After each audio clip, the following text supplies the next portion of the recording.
안녕하세요. 마데테스의 자폐에 관한 이야기입니다. 오늘은 좀 무거운 이야기를 해보려고 합니다.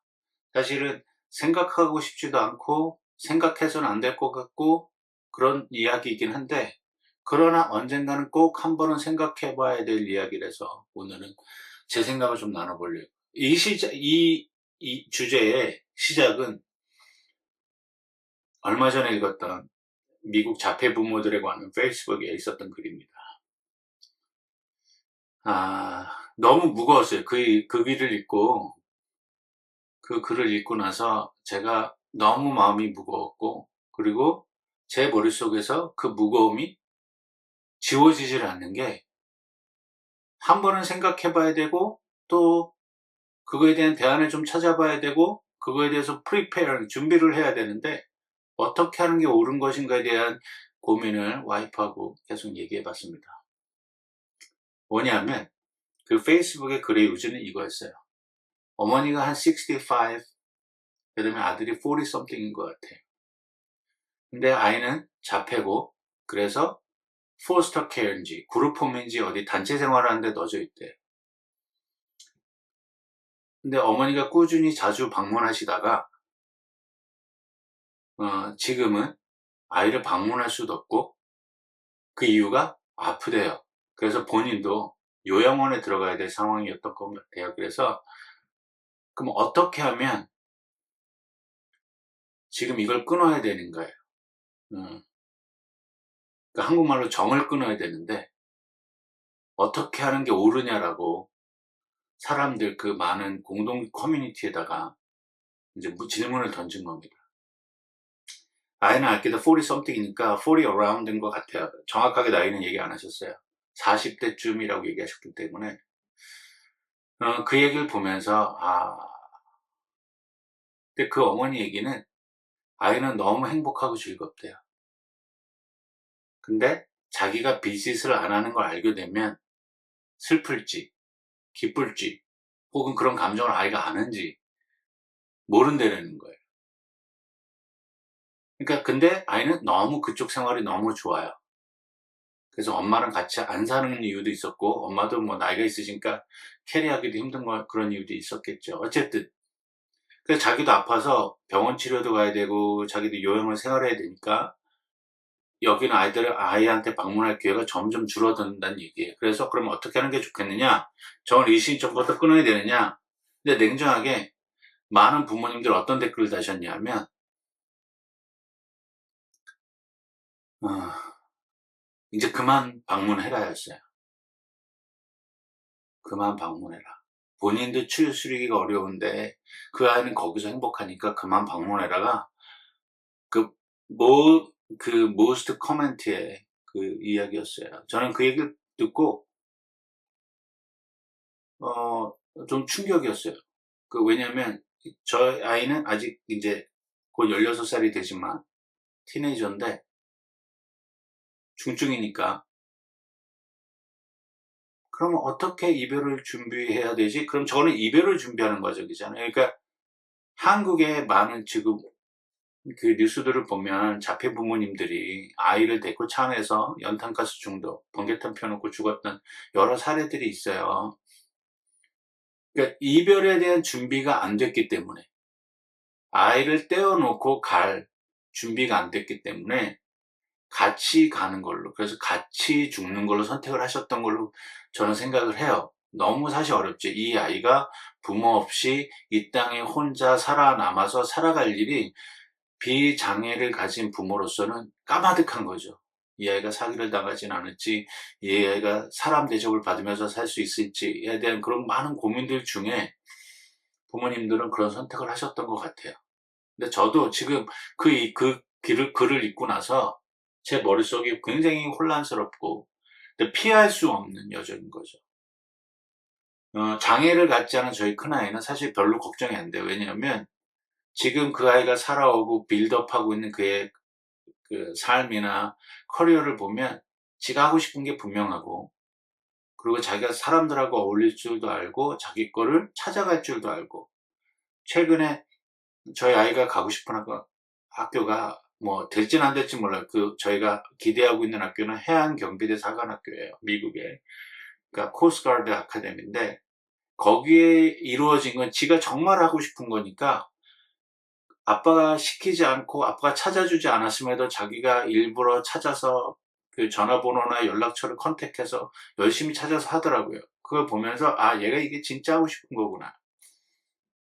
그걸 알았어요. 그러니까 이 아이는 그래서 별로 걱정이 안 돼. 아 이 아이는 지가 필요하고 찾아가는데 저희 둘째 아이는 그렇지 못하니까 옷 입혀도 줘야 되죠. 간혹 화장실에 뒷일도 처리해 줘야 되죠. 그리고 너무 과도하게 먹을까 봐 음식도 컨트롤 해줘야 되죠. 어디 길 건너려면 아빠 꼭 잡아라. 그리고 제가 주변을 다 살펴서 안전하게 건너가거나 뭐 계단을 타든 에스컬레이터 타든 다 옆에서 다 도와줘야 되죠.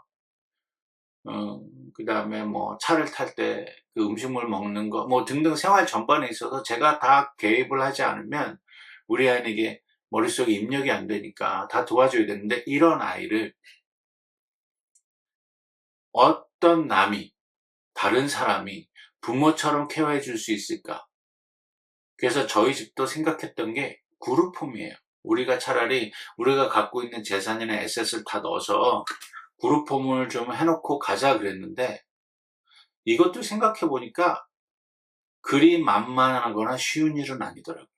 그러니까 fully dedicate 이게 콜링 받은 자 그러니까 기독교적으로 설명하면 소명 받은 자만이 할 수 있더라고요. 이 그룹홈도 단순히 나라에서 정부에서 지원되는 돈만 보고 하기에는 내 개인적인 삶이 타일업돼 있어요. 그러니까 내가 지금 거기에 콜링을 받았는가라는 거에 지금 제가 또 그 글을 읽고 나서 그 어머니의 글을 읽고 나서 고민하는 중입니다. 내가 우리 한 아이도 벅찬데 같은 장애를 가진 아이들을 같이 모아서 한 6명쯤 그러니까 우리 아이 포함해서 5명쯤을 같이 한 집에 살 수 있는 내 역량이 되는가 그들의 필요를 다 채워줄 수 있는가 라는 거죠. 그러니까 그런 이제 그룹홈을 준비하든 뭐 같이 여행을 다니든 어떤 시스템적으로 non-profit organization을 만들어서 우리 아이들이 거기서 우리 이제 어덜트 그러니까 자폐 성인들이 거기서 모여 살게끔 어떤 시스템을 구축해 준다든지 이런 모든 것들이 사실은 헤어질 준비인 거예요. 과연 이 헤어질 준비를 잘할 수 있을까? 사고사 아니면 우리는 헤어질 준비를 잘하지 않습니다.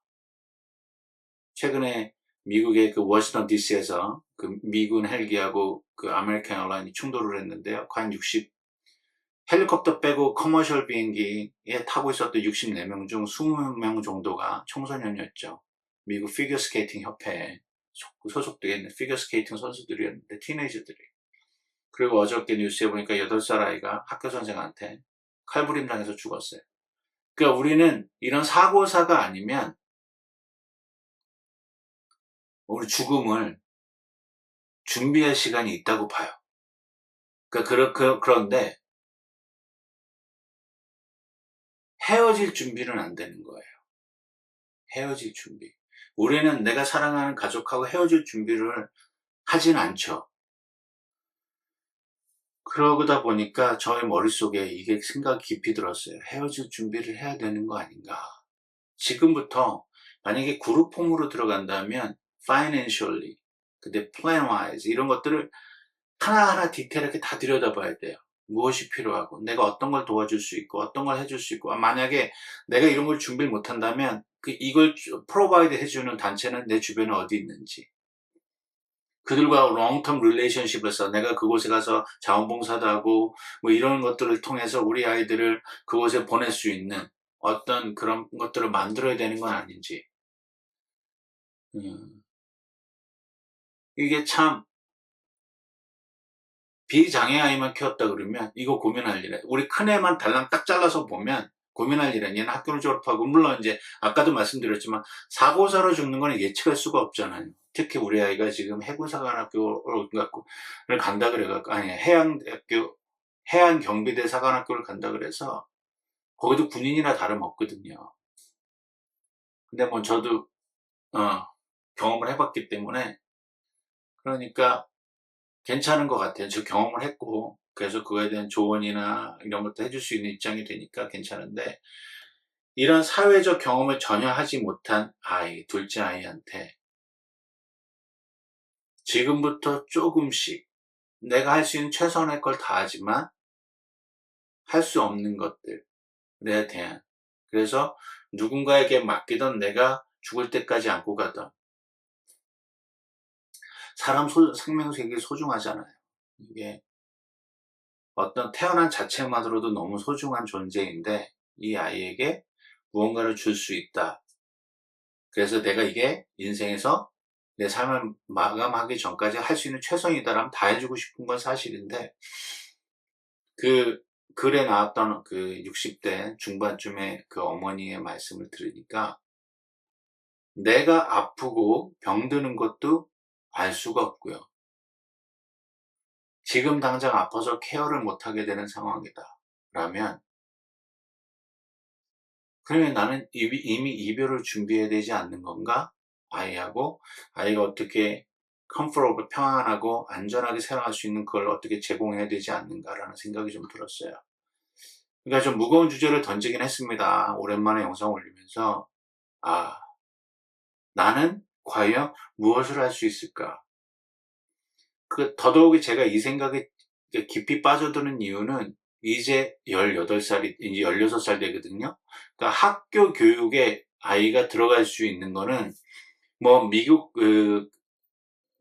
캘리포니아주 교육법상 22살까지는 가능해요. 트랜지션 포인트라 그래서, 이제 가면 라이프 스킬 가르쳐 주고, 뭐, 빨래하는, 뭐, 설거지하는, 뭐, 등등등을 가르쳐 주는데, 그 교육이 끝나면 22살까지의 교육 과정이, 근데 보통 22살에 다 끝나요. 일반 비장애 아이들도 미국은 대학교 졸업하니까 22살이니까.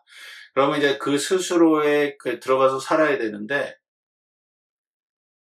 그리고 그 아이가 받을 수 있는 사회적 혜택을 좀 들여다보니까 장애연금이, 그러니까 저같이 그동안 일을 쭉 해서 우선 그 소셜 시큐리티라고도 사회연금이라든가 이런 어떤 제도들에 대한 세금을 많이 내놨으면 그것이 파일돼서 그게 연금이 차차 쌓여서 제가 리타이어 한 나이 65쯤 됐을 때 제가 그걸 타먹을 수 있거든요. 그거 타먹을 수 있는 그때 받는 돈과 또 제가 그동안 받고 있던 컴pen세이션 같은 걸 합치면 저는 혼자 살 수 있는데, 저희 아이는 일해본 적도 없죠. 그리고 뭐 어떤 그 다른 세금을 낸 적도 없죠. 이래서 그 아이가 가지고 갈 게 많지가 않아요. 나라에서 주는 장애연금이 생각보다 많지 않더라고요. 그러니까 그 작은 돈으로 얘가 살 수가 있는 거는 리밋이에요. 그러니까 부모가 있든지, 어차피 저희 아이는 아무것도 할 수 없는 아이니까 누군가의 도움을 받거나 단체의 도움을 받아야 되는데, 근데 그쪽으로 이렇게 트랜지션 해줄 수 있을 때 나는 무엇을 지금부터 준비를 해야 되는가가 퀘션 마크예요. 돈을 많이 남겨줄 수도 없어요. 돈을 많이 남겨주면 10만 불 이상을 남겨주게 되면 얘가 받는 사회적 의료보험제도라든가 메디케이드 이런 거를 뺏길 수가 있어요. 그거는 인컴 리밋이 있기, 수입에 대한 인컴에 대한 리밋이 있기 때문에 그래요. 그러니까 많은 걸 고민하게 되더라고요. 그러니까 지금 이 영상을 보시는 부모님들 좀 무거울 수도 있어요. 그러나 언젠가는 한 번쯤은 생각해 봐야 되는 일이고, 또 그것 때문에 지금부터라도 준비를 해야 되는 거예요. 적게는 내 이름으로 막말로 줄 게 돈밖에 없다 그러면 돈이라도 물려줄 수 있어야 되고, 누군가 그 돈을 보고 오해리아는 결혼해서 돈만 보고 결혼해서 뭐 어쨌든 그런 등등등의 여러 가지 이유 등으로 지금부터, 아까도 말씀드렸지만 그런 단체에 가서 자원봉사해서 그들의 사람과 릴레이션십을 갖고 그들이 갖고 있는 시스템에 내가 보드 멤버가 됐든 그 인플로이가 됐든 들어가서 일을 하면서 우리 아이를 그 안으로 들여오게 하는 방법도 있을 테고, 아니면 내가 설립하는 방법도 있을 테고, 등등등의 방법을 이제 고등학교, 한국 나이로 고등학교 1학년이 끝나는 거죠. 이제 2학년, 3학년. 이제 2학년, 3학년 이제 2년밖에 안 남았는데 이걸 준비해야 된다고 생각했어요. 그래서 많이 놀러 다니고 할 수 있는 만큼, 이제 고등학교 다니면서, 사실 중고등학교 다니면서 저희 아이가 차 타고 놀러 가는 걸 좋아하는데 많이 못했어요. 그래도 저희는 1년에 한 번씩은 장거리 여행을 했던 집이긴 해도, 그래서 저는 고등학교 끝나면 한 2달 정도 여행을 다니려고 해요. 그 자폐 부모님들하고 자폐 가정 아이들하고 그 또래 아이들하고 같이 자폐 홍보 겸 이런 여행을 다니려고 합니다. 그러면서 아이한테 좋은 추억도 주고 또 그런 것들 그것들을 통해서 아이들이 어떤 자립할 수 있든지 단체에 들어갈 수 있든지 어떤 그런 기회나 찬스를 만들어주고 싶은 거예요. 근데 이런 것들이 제가 복합적으로 고민하면서 거미줄처럼 연결이 되긴 하더라고요. 그러니까 어느 정점에 어떤 프로덕트가 나오길 저는 지금 간절하게 지금 기도하면서 준비하고 있긴 합니다. 그런데 그럼에도 불구하고 separation, 분리를 준비를 해야 된다는 마음이 사실 무겁긴 해요. 부모로서. 어쨌든 오늘 영상 보시는 분들도 장애, 이건 자폐에만 국한된 건 아니에요. 장애를 가지신 모든 부모들이 같은 마음일 거라고 생각합니다. 어, 오늘도 그 무거운 주제를 던지긴 했지만 꼭 생각해 봐야 되고 꼭 필요한 것이었기 때문에 오늘 여러분들과 나눴습니다. 그럼 다음 영상에서 뵙겠습니다.